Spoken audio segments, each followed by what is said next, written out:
when I took over with my partner, Deadline, I'd never managed anything in my life. And Captain Kirk from the original series, which I've watched over and over again, Yeah. that was sort of my management inspiration. May divest you of any nervousness. I know nothing. Okay. But these are the things that I gravitated towards. You know, there's a sense of humor, a sense of adventure. There's no losing of temper and no backing down either, and a lot of courage. And I wondered, when you and Gene Roddenberry were figuring out that character, were there real leaders that you drew from for Captain Kirk, and maybe some things that didn't make sense to you that you didn't want to do? I don't remember not doing something I didn't want to do, but there was a series of books called the Captain Horatio Hornblower. We took as our handy book what would Horatio Hornblower doing, because it was a series of books about an English man of war patrolling either America or South America. And he was all on his own, thousands of miles from home, you know, having to live by his wits and take on these new things that the new continents offered, which must have seemed like animals, you know, entities from outer space. So that was what would Captain Horatio Hornblower do? Well, now, so what film or series as a young person lit your fuse and made you have to tell stories on screen? Well, I don't know whether I had an imperative after I saw Bambi, but Bambi by Disney, and I was so young and impressionable. It was so impressionable that I remember my father taking me to the theater by sitting through, I don't know, 2-3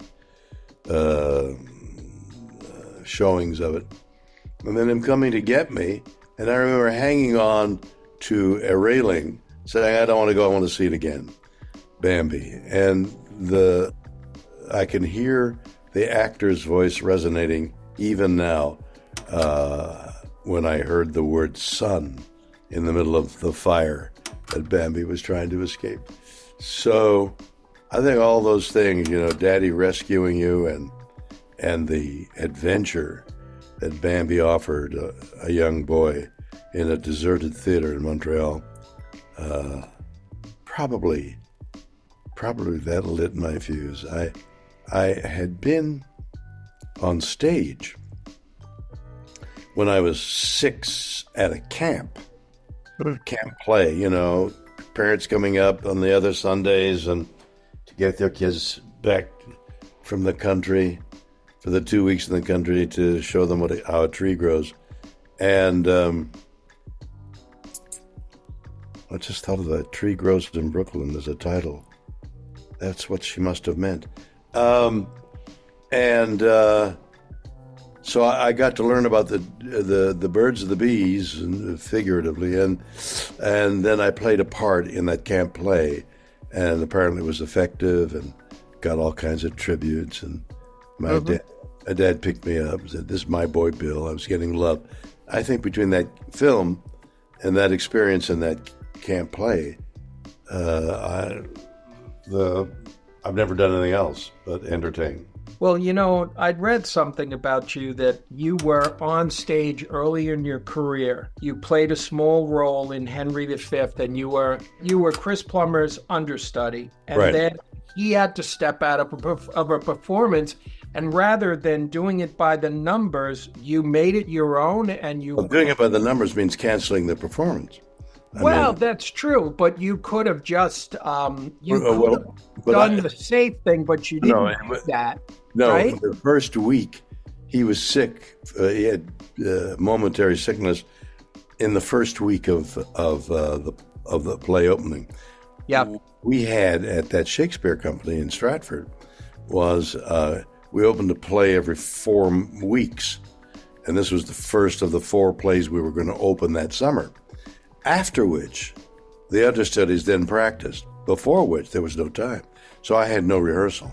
I didn't even know the names of the actors because it was early on in the run. But you must have done something right, because you made an impression on Christopher Plummer. He was impressed at the way you owned it in a tough situation. And was that always how you were? No, but I don't know why.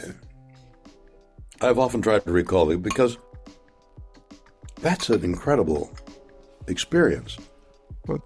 To go on stage in one of the largest parts written for a male actor, in front of 2,500 people, with the critics there, cast members I hardly knew, and to go on and perform and have memorized all those words. The first and most important thing is every word you can't substitute a word for Shakespeare. Right. And Shakespeare's iambic pentameter is very difficult to handle and to ad-lib. So to go out in front, not knowing the choreography, so I understand Chris said, when he stood, when I stand, he sat. Well, I was sitting because I didn't know what else to do, or I stood up and walked across the stage. I got to keep moving. To have that kind of blind awareness of disaster, I mean, what would happen? Because it did happen. But towards the end of the play of Henry V, there's a change in the rhythm. The whole warlike thing that he had written for Queen Elizabeth stopped, and there was the last quarter of the play is a joyful interchange between the French princess and the English king. And so I'd finished all the tough stuff, and I got to finally the pause. I thought, oh, wow, St. Crispin's speech is over, and now what do I say? What do I say? And this is in the round. Well, 3/4. So way to my left and way to my right, there's audience. And of course in front. I had nowhere to go. And I walked across the stage to the guy playing my brother, the guy who substituted for me. And I knew he knew all the plays by heart. He had evidenced that in rehearsal. So I put my arm around him and I said, what do I say? And he went, what? So I walked back across the stage thinking, who can I attack? All of a sudden my words were there and I finished the play. Wow. And it's like whenever I do a construction project at home and people say, wow, you did great. My eye goes right to the thing that went wrong. And I'm just like, yeah, but if the front door is the thing that's gone wrong, I can understand that. Well, that's probably true. So now, as you were making your way as a young actor on your way up, what movie did you watch? Maybe it was a performance that was so good it made you question, man, should I be playing in this sandbox? Can I ever rise to that level? Well, I don't know whether I thought that, but Peter O'Toole in David Lean's Lawrence of Arabia, probably looking back, I haven't seen it in a long while. It was the most beautiful film, the way it was filmed, the artistry. That made a huge impression on me. But I was a working actor long before that. Yeah. I never questioned what I was doing. From the moment that, as that 6-year-old, I played football, I skied for the school, I played football for the school, high school. But I never I just went along like that's my path. Like I never would say, is that my path? I never questioned it. I had to ask my dad when I was graduating university, what are you going to do? No, graduating high school. I said, I'm going to be an actor. He said, no, don't do that. Oh, God, don't do that.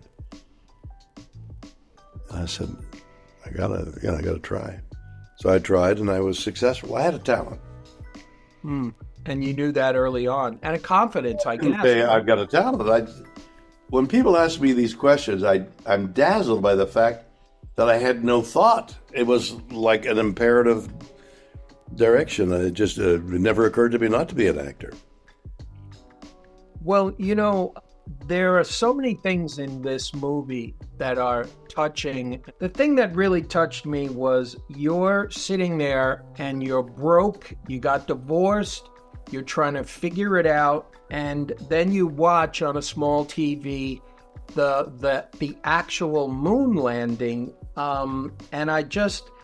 and here you were, you had been an inspiration for all of this space exploration. And I just was wondering, that felt like a little bit of a rock bottom, but how were you inspired by what you watched, that reality, and what pulled you out of that funk? Well, you see, I've acquired the belief. I didn't think about it then. I just reacted automatically. But I've acquired the belief that you don't really have any control over anything. I mean, you walk around, you get hit by a bus, or you save somebody from the catching on fire, and you're a hero. Just, even not even walking out the door, and things can happen. Things happen all the time, and they run their own control. They have their own control, and it doesn't seem like anything man can do can alter what seems to be fate. So if the house burns down, do your best to try and save it from burning down. And it burns down, you've done everything you can. On the other hand, if a house is burning and you don't do anything, does that guilt remain with you? I could have saved that child. If only I had dashed in, I could have. Does that haunt you all your life? Well, no. So I just think that life is a series of accidents. You try and steer the bus, but I think it's highly unlikely we have very much to do with our fate. Our fate is not that it's written, but the fact that it's unwritten is your fate. I mean, there's no changing. What do I mean? I mean that we're blind. We're blinded in life. I guess we can feel and smell and hear just a little bit. I think I'll turn left, turn right. But mostly, we think we're doing something right. We have no idea. Because you may turn left, but a truck comes out of the right and hits you. Or it doesn't hit you, or, it's a series of accidents, I think. Yeah. Well, now, when you look back on a couple of Twilight Zone episodes that you did, and it's like, those are classics. When these opportunities came up, was it the kind of thing where you read a script and you said, wow, this is exceptional? Or was it just, okay, this is the next job? You must understand that there's a handful, maybe 5, I don't know, actors who make great money doing one movie or 2 movies. Yeah. And sit around, I don't know what they do the rest of the day, but they sit around and they've made $20 million in their movie. The rest of us, to one degree or another, scrambling around, doing either itinerant jobs like that series, or lo and behold, Star Trek hits. And I had nothing to do with the making of Star Trek, but when I was hired, I brought some elements to it that may have helped sell it. So when those shows came up and the Twilight Zone came up, I was in Los Angeles and I said, yes, I'll do it. And then I read the script. Good Lord. Okay, let's see what happens here. It was an interesting story. The little thing on the wing, or even more, even deeper, was the story of being in the cafe and your fate coming up. And you're so enthralled and moved and torn by these predictions of your fate, you can't move at all. Yeah. You're stymied, you're paralyzed by the choices you have. Those were great written. I think that one was written by Dick Matheson. But, who knew that kind of literature was being done? It was really, there were so many well-written, as it is now. I don't watch much new TV, but I can see that it's filled with imagination things you can do now in terms of what you can say and the nudity and all that kind of thing. There's so much more freedom. So when I entered live television, the people who were writing for live television then were playwrights whose plays were on Broadway.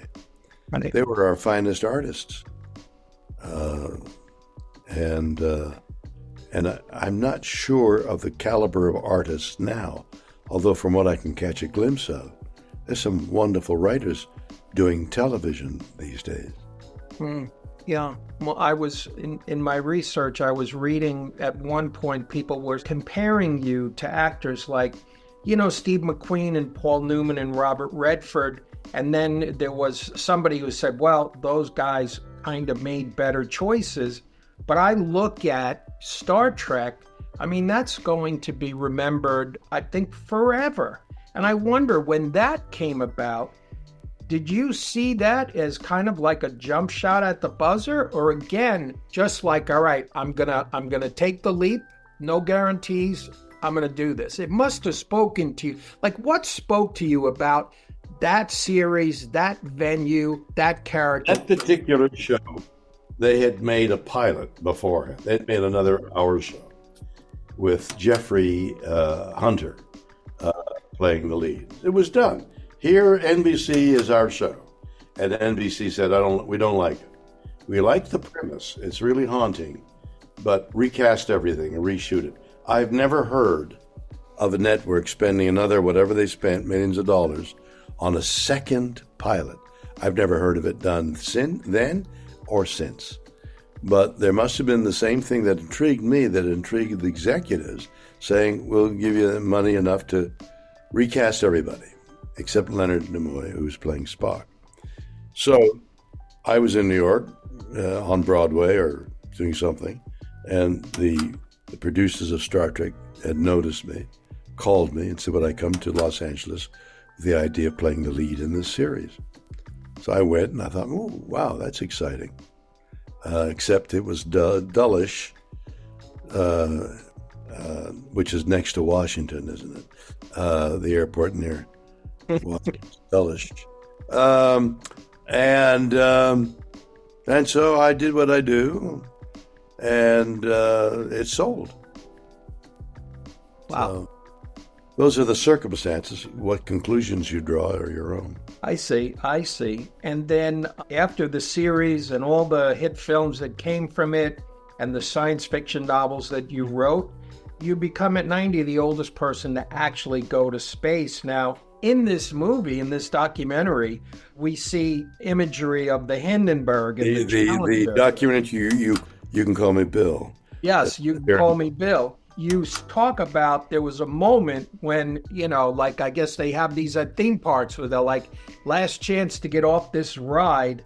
And I wonder, how much did your Star Trek association play into the realization that you had to tamp down whatever impulse of fear that you might have had? Story is, they had a countdown, T13, T14. All right, everybody, we're removing the gantry. Anybody who wants to get off can get off now. That's actually happened. And I'm thinking, get off now. I wonder who's going to go. And I'm thinking, more jokingly, I think, I'll go. No, I can't. I'm Captain Kirk. So that's the fun story. But there was a moment like, why is he? I've never heard of anyone being asked to leave the spaceship seconds before it's going to take off. What does he know that I don't know? Because he had called a halt. He, the announcer, the voice that we heard in our ears, said, there's a mistake here. Hold on. It was holding count. There's an anomaly. Anomaly. Jeez.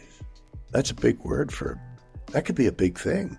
Yeah. I mean, I was watching hydrogen gas being exhausted on the rocket. I'm thinking, hydrogen, that's what blew up the Hindenburg. Oh my God. What's happening? It was fearful. What was the most exhilarating thing about that moment where here you are, so much of your identity as an actor is tied to outer space and the majesties of outer space, and there you are? To begin with, self-preservation. And then when we were up there, I saw the universe, the planet and its place in the solar system more vividly than I had seen before, and I was struck by all the things that we're doing that are resulting in extinction. We're in the sixth extinction, where the other five extinctions, life hung on the balance. There was only a few left that continued the traits of what had come before. And we're facing that. I mean, as we're speaking, the last of something just died. And we'll never know what it was and how beautiful it was and what a miracle it was to have happen. We've missed all that. Wow. And you can call me Bill. What burned in you to want to tell that story? Was financed by fans and supporters? Well, I don't know about burning. I'm 93. So the countdown has begun. T-minus 90. Was he going to take away the scaffolding momentarily? So over the years, people say, hey, let's do a movie about you. And I kept turning it down. It's just too embarrassing, talking so much about myself, and which is what I do for a living. So a company called Legion M, who are financed by fans. Fans give money to the company, Legion M, and they are now investors. They haven't given us the money. They haven't given money to Legion M. They've invested in Legion M, because if they invest in the company, or in, like, for example, if they invested in this film that I've done called You Can Call Me Bill, that investment amounts to a portion of the movie. I haven't been paid for the movie until everybody who lent us or invested their money get their money back. So it's a novel thing. Not only that, Alexander Philippe is a wonderful talent worker. I looked at his, and my God, this guy's really good. So what a lovely combination of a new company. I've never heard of that principle of investing. Give us a couple $100 and you have a couple of $100 worth of an investment that you could get back. So between the talents involved and the uniqueness of the device, I thought this is the moment. And apparently, because I haven't seen the film, because what do I do about if somebody says, oh, you were wonderful, weren't you? And I have to say, yes, wasn't I wonderful? So to avoid all that, I haven't seen the film. So if you ask me a question about the film, I'll have to ask you what you think. Well, I thought it was very inspiring, and as a recent grandfather myself, a lot of the questions that you're asking and the things that you're noticing about redwoods, and I felt were very touching and poignant. And these are things that we think about all the time, I think. And you kind of gave a voice to them, and that was the part. I mean, it was fun as you went through your career, but those were the things that I thought were... Well, that's beautiful. Thank you. It's things like that hopefully that's my expectation, that people will say, it's not about me, it's about, because from what I remember, what I'm told, and the paragraphs I've read about reviews, it's not so much about me, it's about the subjects I bring up, because I think about them. So if we're doing a movie about me, the fact that I went from A to B on July 7th is not very interesting, but what did I see? What did I think? Right. Those are interesting, because what I'm thinking and seeing is what humanity would think and see. Very few people would not see that blue orb and that blackness and not be afraid and all those things. Yeah. Well, I got to do a long interview with Burt Reynolds once, and I kind of asked him. I could tell he was going that way. What he was saying was that he was determined to stay sharp because he felt that there was going to come a moment when someone like Quentin Tarantino would knock on his door. And that happened for Once Upon a Time in Hollywood. Now, unfortunately, Burt passed away during rehearsals, but Quentin was so moved by the whole experience of being with him. And I just wonder, you've got it all together. You're 93 years old. Is there something that you would like to do? I mean, me personally, I'm a big fan of Yellowstone, and I watched you do some of those things on horseback that I've seen Taylor Sheridan do, and I was thinking to myself, boy, you guys would get along like gangbusters. Well, we've met on more than one occasion, as you can imagine. He's quite a character and a talent. This year, I've done a lot already, and we're selling this film. I'm going to go to a couple more cities and entertain in front of an audience there. Then I'm going to Bloomington, Indiana, to welcome the eclipse. And they've asked me to do 15 minutes prior to the eclipse. Ask yourself, what are you going to do for 15 minutes prior to the eclipse and keep 50,000 people entertained? And a real challenge. So I picked it up. Then I go from there and I go do a fireside chat in Houston. I think it's Houston. So I've got 5 days coming up tomorrow. That doesn't end until Wednesday, taking an airplane every day, going someplace, entertaining the great expenditure of energy, and then the next day taking an airplane someplace and doing the same thing. I'm concerned that my energy level will be there. So what I'm facing now is I can't run the mile anymore. Can I run this mile and still have the energy, which is what it takes to perform? That's my challenge right now. After that, the major things, there'll be lots of stuff in between, but I'm going on a voyage to Italy, a barge voyage up the spine of Italy with my family. And then I'm doing a voyage to the Antarctic Christmas week. So there's room for 250 people for the voyage. They're advertising it as the voyage of a lifetime. And I'm going to go there and be a part of it every evening, talk about what we're talking about, I guess, for 10 days. Wow. It's a Christmas week. So, and if anybody listening is interested, go to my website, williamshatner.com. So you can see I'm busy and doing really fascinating things. Not to say I won't be in something on film. There's a couple of things brewing. So between now and the end of the year. So it's exciting. Yeah. So much for the idea of retiring, huh? Yeah. I do now realize, because I would say to myself at least, the guy gets a gold watch and retires. Like, my God, he's 65. What's he going to do? What is he going to do for the rest of his life? Show his watch around? Is he going to get another job, which is good, which means that he didn't like what he was doing for the 30 years that he worked at the firm? That's a waste. So what you should be doing what you enjoy, at least part of it. You look forward to the work, I think.